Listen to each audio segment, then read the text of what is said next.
सिंगरौली जिले से एक बेहद हैरान करने वाला मामला सामने आया है, जिसने व्यापारियों की सुरक्षा और विश्वास पर बड़े सवाल खड़े कर दिए हैं। आरोप है कि एक किराना व्यापारी को सोची समझी साजिश के तहत बदनाम करने और उससे धन ऐंठने की कोशिश की गई। मामला परसोना चौराहे पर स्थित पंकज स्टेशनरी का बताया जा रहा है, जहां एक ग्राहक ने कोल्ड ड्रिंक में पेट्रोल मिलने का आरोप लगाकर हंगामा खड़ा कर दिया। इस घटना के बाद इलाके में तरह तरह की चर्चाएं शुरू हो गई। हैरानी की बात यह भी है कि जिस पेट्रोल की कीमत करीब 106 रुपए प्रति लीटर है, उसे लेकर ये आरोप लगाया गया कि उसे लगभग 50 रुपए में मिलने वाली कोल्ड ड्रिंक में मिलाकर बेचा जा रहा था। हालांकि व्यापारी पक्ष ने इस आरोप को पूरी तरह साजिश करार दिया है। व्यापारी मंडल के अध्यक्ष मनोज दुबे का कहना है कि कुछ लोग सुनियोजित तरीके से व्यापारी को फंसाने और मोटी रकम वसूलने की कोशिश कर रहे थे। उनका आरोप है कि जिस कोल्ड ड्रिंक में पेट्रोल होने की बात कही जा रही है, उसमें खुद ही सिरिंज के माध्यम से पेट्रोल मिलाया गया और फिर हंगामा खड़ा किया गया। मामले की गंभीरता को देखते हुए फूड इंस्पेक्टर मौके पर पहुंचे और कोल्ड ड्रिंक का सैंपल जांच के लिए ले गए हैं। अब जांच रिपोर्ट आने के बाद ही ये साफ हो पाएगा कि कोल्ड ड्रिंक में पेट्रोल मिला था या नहीं। फिलहाल इस पूरे घटनाक्रम ने व्यापारियों के बीच चिंता का माहौल पैदा कर दिया है और साजिश करने वालों के खिलाफ कार्रवाई की मांग भी उठने लगी है। इन सभी मामलों को लेकर अधिकारी बयान सामने नहीं आया है। सिंगरौली संवाददाता की रिपोर्ट। मेरा नाम पंकज गुप्ता। अभी हाल में एक वीडियो चली हुई थी जहाँ पर बताया जा रहा है कि बच्ची आपकी दुकान से कोल्ड ड्रिंक लेके गई थी, जिससे पीने के बाद तबीयत खराब हुआ है। क्या पूरा मामला क्या है, कैसे? मामला ये है कि मेरे दुकान में 2 लड़के रहते थे और हमने गए थे मैडम को बुलाने, ड्यूटी करती हैं। और इसमें वो मेरे दुकान पे थम्स अप ठंडा 1 पीस था, नॉर्मल था बस। तो हमारा लड़का बोला जो दुकान में रहते हैं कि कोका कोला आप ले लीजिए, ठंडा मिल जाएगा। तो लड़की ने बोली कि आप नॉर्मल ही दे दीजिए थम्स अप। तो लड़के ने थम्स अप दे दिए 1 पीस, 1 ठंडा दे दिए। उसके बाद वो बताया जा रहा है कि ये पीने के बाद हमारा तबीयत ख़राब हो गया, लेकिन हमको ये सब जानकारी नहीं मिली। दूसरे दिन 13 तारीख को, 12 तारीख की घटना थी, 13 तारीख को अटेंडर हमको फ्रूट इंस्पेक्टर फ़ोन लगाए 3:40 से 45 मिनट पर। हमने फिर से मैडम को बुलाने गए थे, जिसमें हमको बोला गया कि हाँ, हम बोले हाँ, बोले कि ठीक है आइए दुकान पे। आए हमको 5 बज के कुछ मिनट पे। तब से यहाँ पूरा छानबीन चल रहा था, जिसमें छानबीन चलने के बाद कहीं कुछ भी नहीं पाया गया मेरे दुकान पे, ना एक्सपायरी पाया गया, ना लीकेज माल पाया गया। उसके बाद क्या बोलते हैं, जो लेके आए थे दोनों लोग साथ में आए थे। एक रामरूप विश्वकर्मा है, राजरूप विश्वकर्मा, और उनकी बेटी जो मतलब कि पिए थे ठंडा। तो ठंडा क्या किए थे, दो शीशी लेके गए थे ना। तो 1 शीशी मतलब जो मेरे दुकान से ले गए थे, वो मेरे पास डेट मिल रहा था। तो इंस्पेक्टर साहब बोले ये डेट मिल रहा है तो मैं इसका सैंपल बना दे रहा हूँ। तो ये डेट नहीं मिल रहा है, ये आप इसके दुकान में है ही नहीं ये वाला डेट का ठंडा। दूसरी बात कि ऊपर से सिरेंज से पेट्रोल डाला गया है। ये कौन डाला था? ये पेट्रोल उधर से ही डाल के आया गया, लेके आए थे। और उसके बाद हमने बोला कि देख लीजिए मेरे दुकान में वॉइस कैमरा भी लगा, मैं लड़की को क्या बोला गया है और क्या नहीं बोले गए हैं ये भी सुनाई देगा, मेरे कैमरे में रिकॉर्डिंग भी है। क्या माना जाए, साजिश फंसाने का प्रयास? ये फंसाने की हमारे साजिश किया गया है। हमारी इसकी कोई विवादित नहीं था और कभी भी नहीं था। मैंने जीना खाना बना रहता था। हम लोग को देख नहीं पा रहे हैं कि इतना जल्दी इतना छोटे आदमी कैसे बढ़ रहा है, और हम लोग ऐसा कभी नहीं करते हैं।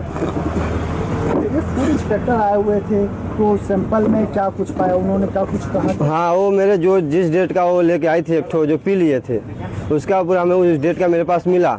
जो लेके आए थे 1 शीशी, जो बताया गया था कि 1 घूंट पिया गया, उसके बाद फिर नहीं पिया गया है, वो डेट का मेरे दुकान पे नहीं मिला। उसके बाद बोले इंस्पेक्टर साहब की इनके दुकान से जो मैं ठंडा मिल रहा है इस डेट का मैं मिला ले रहा हूँ, इसको मैं फिर सैंपल बना दे रहा हूँ। इसका मेरा साइन ऑन हुआ। साइन ऑन होने के बाद जो लेके आए थे इसमें मिलाया गया था पेट्रोल जिसमें, तो वो बोले कि इसका हमने नहीं बनाऊंगा क्योंकि आपने इसको घर से लेके आए हैं और इसमें पता नहीं आप कोई भी पदार्थ डाल के घर से लाए हैं, तो हम इसका कैसे बनाएं। दुकान में होता है, दुकान में कुछ मामला होता है, आप तुरंत फ़ोन लगाते, हम आते तब तो बना देते। अब घर ले गए, घर के बाद हम कैसे बनाएं? इसका नहीं बनाएंगे। दुकान में जो मिला उसका हमें बना दे रहा हूँ। वो जो षड्यंत्रकारी एक प्रॉपर तरीके से अपने षड्यंत्रकारी करके यहाँ पर आए हुए थे, उनसे ये शब्द आपने पूछे कि पेट्रोल 109 रुपये है और ठंडा 50 रुपये 50 रुपये जी लीटर है ना जी। तो इतनी महंगे वो चीज़ों को, पेट्रोल को आप 50 रुपये लीटर कैसे बेच सकते हैं? वो ये पहले से इनकी साजिश रची हुई थी इनको फंसाने के लिए, ठीक है। बाकी ऐसा कुछ नहीं था। हम लोग गरीब आदमी हैं, जी खा रहे, हमारे सब भाई यहीं रहते हैं और बाकी ऐसा कुछ नहीं। ऐसा बात पहले भी कहीं बात विवाद हुआ क्या? कुछ नहीं, ऐसा कुछ बात नहीं हुआ था। जब ये फ्रूट इंस्पेक्टर आ गए उस समय ये पैसे की साजिश कर रहे थे, इशारा कर रहे थे मेरी दुकान पे ही। इसका माध्यम रिकॉर्डिंग है मेरे पास, इशारा कर रहे थे। बाकी ये कुछ समझ में नहीं आ रहा था, रिकॉर्डिंग में हमने देखा तो ये इशारा कर रहे थे कि हमने 20,000 रुपये लड़की में लगाया हूँ। और तो हमने बोला फिर इसका 20,000 तो लगाए हैं लेकिन उसको 20,000 देंगे नहीं। यहाँ पे बोले होते कि पहले ही फ्रूट इंस्पेक्टर को ना बुलाने से पहले कि हमारे बिटिया बीमार हो गई है तो क्या किया जाता। हमने बोलता कि ठीक है 1,000 2,000 4,000 मानवता, घर की लड़की बहन भाई बहन है तो दे देंगे।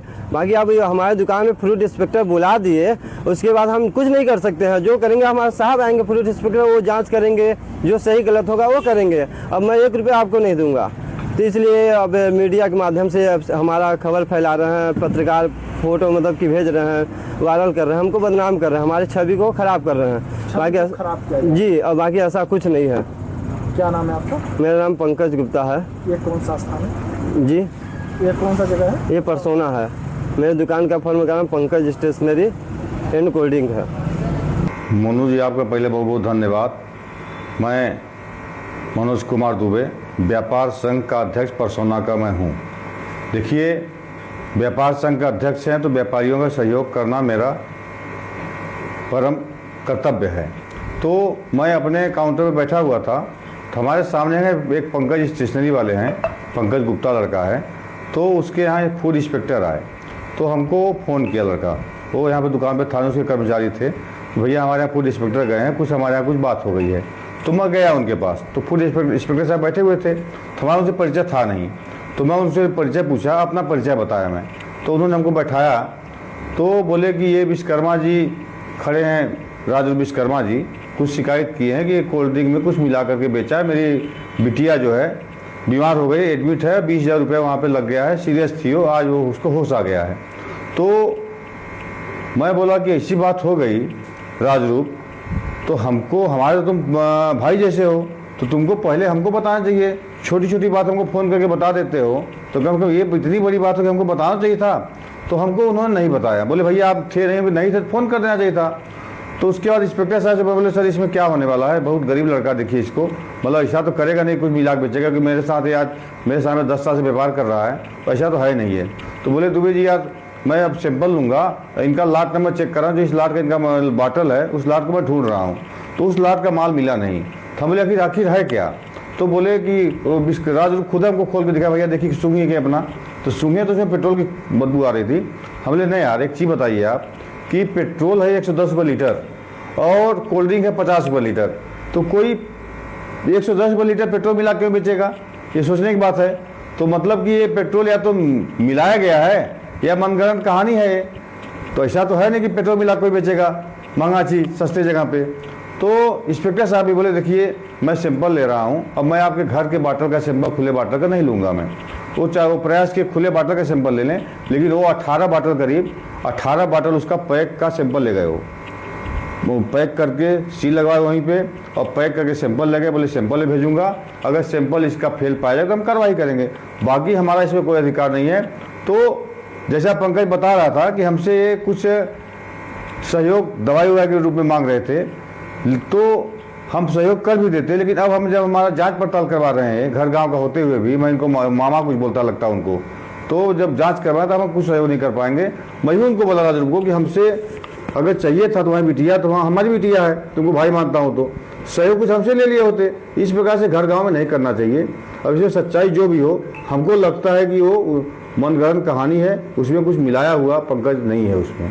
कि जिस प्रकार से अगर माना जाए तो एक कहीं कहीं षड्यंत्रकारी है, इससे पैसे ऐंठने की एक बात कही जा रही कि एडमिट किए थे, तो क्या गवर्नमेंट अस्पताल में ले जाते कितना लगता है, क्योंकि इतने भी सीरियस बताया जाता है कि नहीं है जिस प्रकार से जानकारी। बिल्कुल सही बात। ऐसा हमको पंकज बता रहे थे कि पैसा वैसा आते ही हमसे कोई इशारा किए थे इस प्रकार से, तो मैं पैसा भैया दे नहीं पाऊंगा, लेकिन वो जैसे बोले कि मिश्रा में जी में एडमिट हैं, किसी हॉस्पिटल नाम बताए, मिश्रा बताए, हीरावती बताए, दिमाग में नहीं है, बोले 20,000 मेरा 2 दिन में लग गया, आज बिटिया को होश आया है।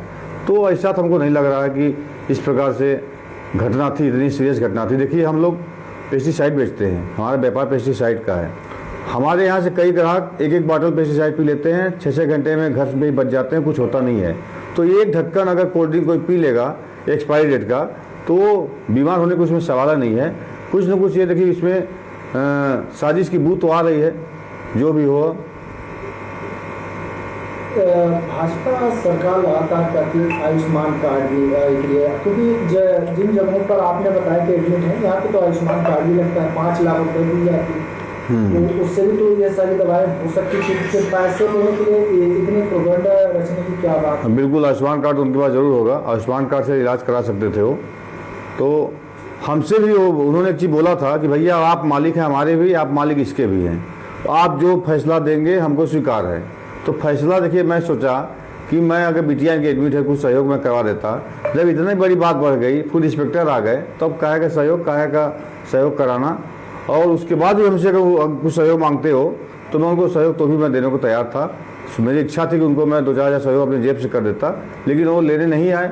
उसके बाद वो राजनीति में फंस गए, इधर उधर घूम रहे हैं, कहीं रिपोर्ट करना, कहीं कुछ करना, इस प्रकार से करने की उनको आवश्यकता नहीं थी, घर की बात थी ये। ऐसे में व्यापारी कितना सुरक्षित है? व्यापारी देखिए, परसोना के पूरे व्यापारी एक हैं, और इतना संगठन को मैं मजबूत कर दिया हूँ कि बाहर का जो असामाजिक तत्व उनको आके परेशान करते हैं, तो पूरे व्यापारी जैसे कल एक साथ खड़े होकर सब सहयोग कर रहे थे, उस प्रकार परसोना के पूरे व्यापारी हमारे एक साथ खड़े हैं। बाहर के लोग यहाँ पे उनको परेशान नहीं कर सकते हैं।